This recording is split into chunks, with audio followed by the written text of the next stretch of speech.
Not many people know this, but there's a real glitch on the Metro North line.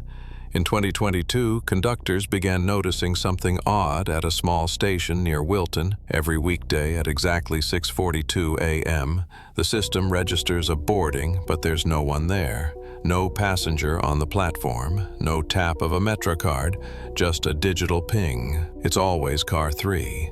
Technicians replaced the scanner. Still happened. They shut off auto-logging for that stop, and the system still showed a fare, same time every morning.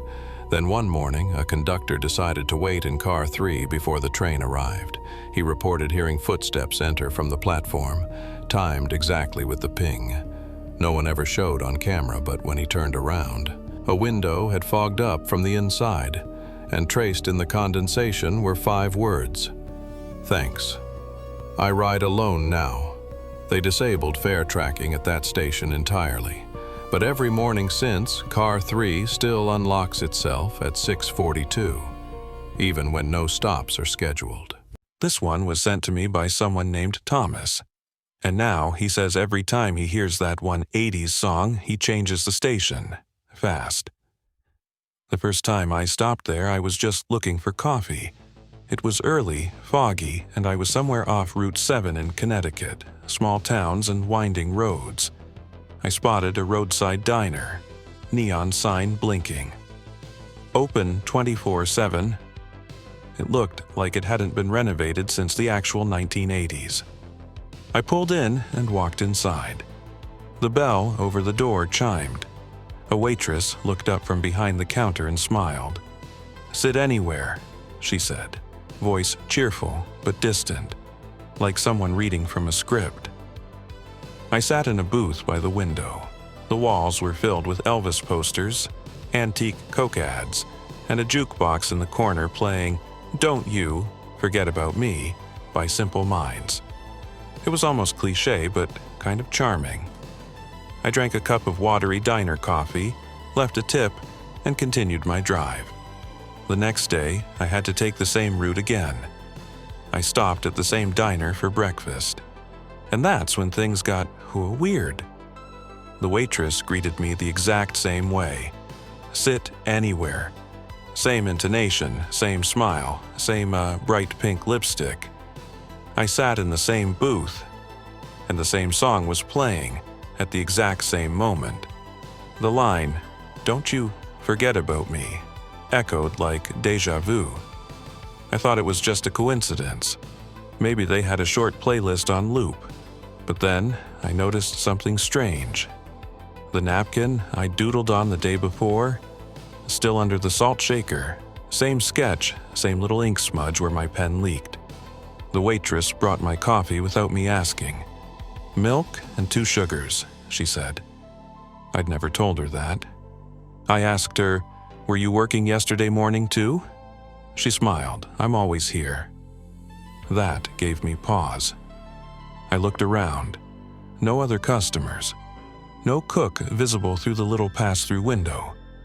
Just me, her, and that damn song. When I left, I watched the building in my rearview mirror. The neon sign blinked slowly. Open 24/7. Open 24/7. The next week, I drove that same road again. Out of morbid curiosity, I stopped. Same song, same waitress, same exact moment in the lyrics. But this time, when I sat down, there was already a coffee at the booth, steam rising, milk and 2 sugars. I asked, "What's your name?" She paused. "I'm just your waitress." I didn't eat. I got up and left. That night, I couldn't sleep. Around 2 a.m., I checked the map app on my phone to look up the diner, just to see if I could find out more. But no business came up at that spot. Just a gray stretch of unnamed road. A week later, I passed through again. I told myself I wouldn't stop. But as I passed the lot, the diner wasn't there, just trees, as if nothing had ever been built there. And the worst part? The song started playing on my car radio, by itself. Same spot in the lyrics. Same static hum underneath it. Like the radio wasn't pulling it from a station, but playing from memory. I shut it off. Now, every time I hear that song, anywhere, even in a store or on TV, my chest tightens. Because I don't think it's just a song anymore. I think it's waiting.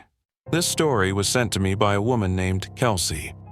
She says she'll never agree to house sit again, especially not in a house with a basement.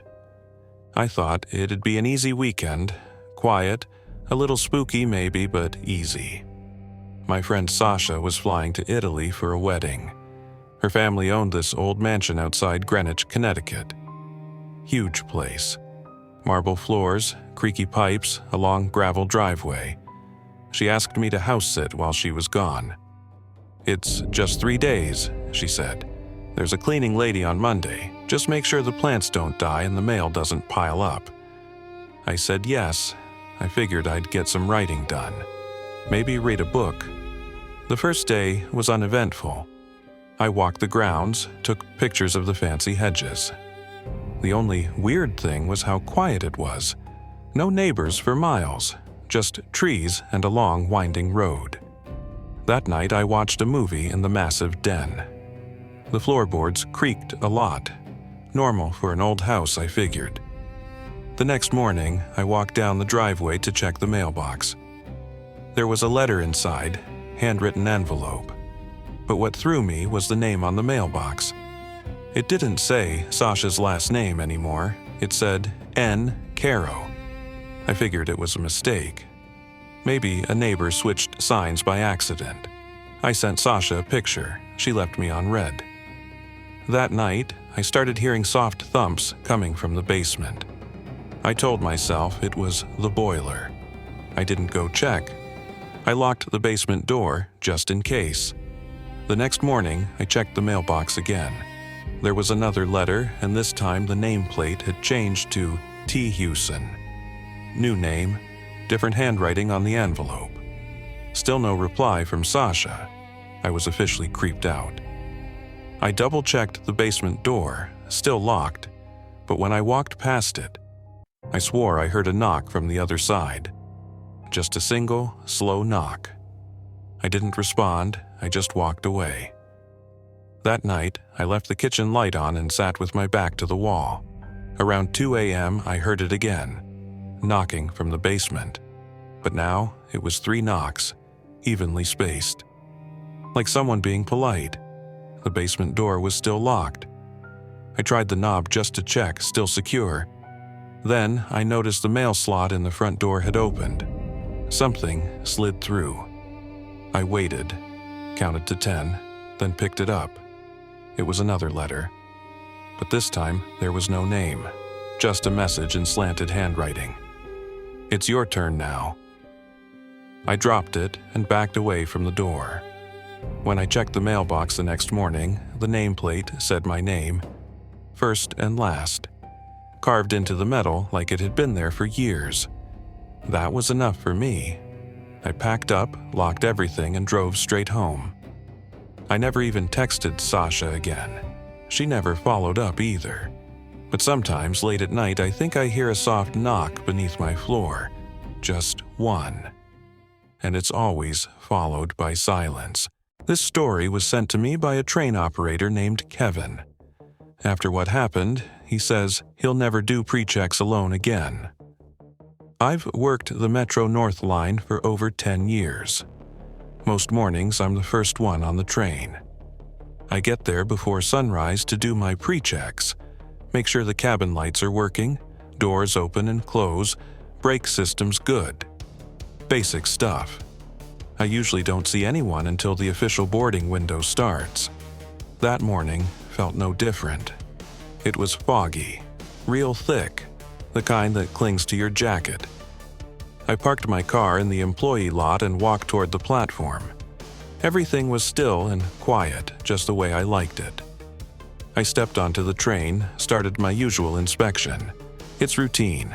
I walk car to car, flashlight in hand, flip switches, check cabin temperatures, nothing out of the ordinary, until I got to car 3. As I opened the door and stepped inside, I saw someone already sitting. Middle row. Window seat. A man in a dark coat with short cropped hair, staring down at something in his lap. My first thought was, maybe a passenger snuck on early. Sometimes people get antsy. "Sir?"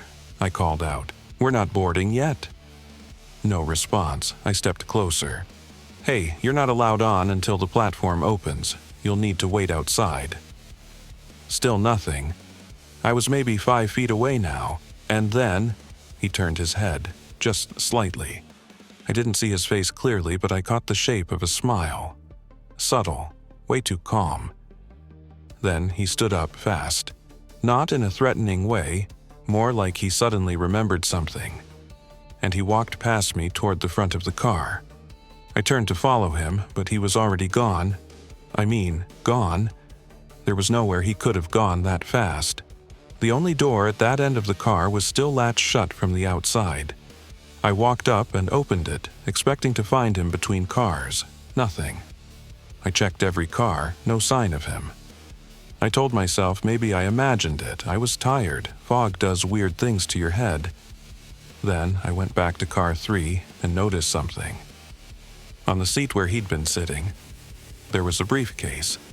Black leather. Worn handle. I radioed the station manager and told them I found an unclaimed item. They told me to secure it and drop it off at Lost and Found. But when I picked it up, it felt heavier than it should have. I opened the case. Inside was just one sheet of paper, torn at the edges, yellowed. No writing on one side, but on the other, printed in faded ink, were the words, "Schedule adjustment, emergency use only." That was it. No name, no explanation, just that. I stared at it for a long time, then put it back and locked the briefcase. We ran the route as normal. I didn't tell the rest of the crew, but when I turned on the PA system before departure, I caught a strange crackling on the line, like someone had just keyed a mic and let it sit. Then, silence. That night, I kept thinking about the guy, the briefcase, that smile. I searched through the old maintenance reports when I got home. Looked up schedule adjustment and emergency use. Nothing came up, but I did find something strange. In the incident log from 10 years ago, there was a report from a different operator, same station, same time of year, who wrote about a man boarding before the platform opened. That operator resigned a week later. Now, every morning, I do my checks faster. I skip car 3 if I can. I leave the briefcase locked in my garage. I don't know why, but I swear. Some mornings, as I'm walking down the aisle alone, I catch a glimpse of someone just stepping into the car ahead. Same coat, same posture, and I don't follow anymore.